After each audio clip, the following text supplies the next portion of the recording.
मैं आ चुका हूँ बाहर, ठीक है भाई, मैं बाहर आ चुका हूँ और ये देखो कौन है हमारे पास में, ये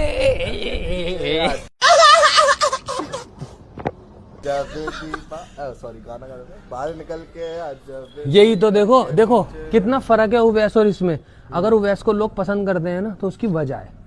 मैं जैसे ही इसके पास आया, इसने क्या बोला, बाहर निकल के आ जा तेरे घर के ये रहा उवैस। अस्सलाम वालेकुम गाइस। उवैस ने पता क्या बोला था, अस्सलाम वालेकुम। ये फर्क है आप बात तो सही है उवैस में। लेकिन तो भाई आज मुस्तकीम भाई हमारे घर पर है, उसका रीजन है जी भाई, सीख गया भाई, सीख गया तो वालेकुम अस्सलाम भाई।